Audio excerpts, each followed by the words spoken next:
नमस्कार दोस्तों। नेपाल की राजनीतिक में इन दिनों हलचल तेज है। पहली बार देश को एक महिला प्रधानमंत्री मिली है, सुशीला कार्की।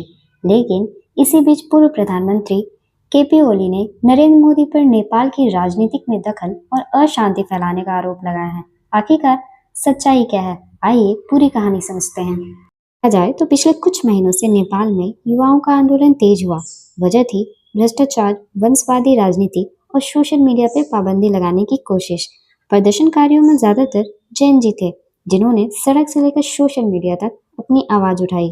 पुलिस कार्रवाई हुई और कई जगह हालत बेकाबू भी हो गए। के साथ ही भारी दबाव के बीच केपी ओली ने प्रधानमंत्री पद से इस्तीफा दे दिया। राष्ट्रपति रामचंद्र पौंडेल ने संसद भंग कर दी और मार्च 2026 में आम चुनाव कराने का ऐलान किया। अब जरूरत थी एक ऐसी शख्सियत की जिस पर जनता का भरोसा हो और वो सरकार चला सके। इसी पृष्ठभूमि से सामने आया नाम सुशीला कार्की का।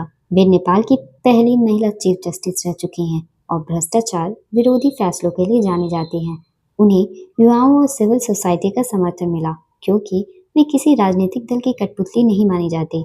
राष्ट्रपति ने उन्हें प्रधानमंत्री नियुक्त किया और उन्होंने शपथ लेकर नया कैबिनेट बनाया।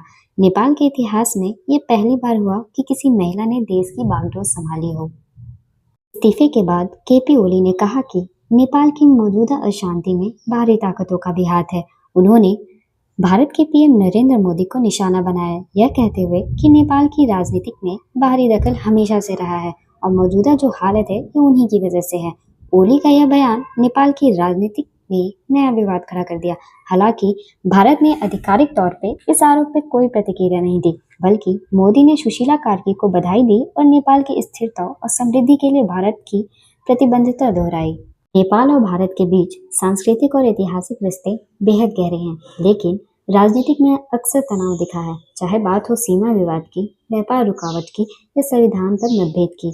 ओली पहले भी कई बार भारत पर नेपाल के आंतरिक मामलों में हस्तक्षेप का आरोप लगा चुके हैं। दूसरी तरफ भारत नेबरहुड फर्स्ट नीति के तहत नेपाल को स्थिर देखना चाहता है। सुशीला कार्की के सामने सबसे बड़ी चुनौती है मार्च 2026 के चुनाव तक राजनीतिक स्थिरता बनाए रखना। साथ ही उन्हें युवाओं की उम्मीद को संभालना होगा और विपक्षीय आरोप से भी निपटना होगा। इसके साथ भारत नेपाल के संबंध भी एक नाजुक मोड़ पे हैं। अगर अशांति बढ़ती है तो क्षेत्रीय स्थिरता प्रभावित हो सकती है। तो नेपाल ने इतिहास रच दिया, पहली महिला प्रधानमंत्री चुनकर, लेकिन साथ ही यह सवाल भी खड़ा हो गया कि क्या ये बदलाव राजनीतिक स्थिरता लाएंगे या विवाद और बढ़ेगा। आपको क्या लगता है, क्या सुशीला कार्की इस संकट को संभाल पाएंगी?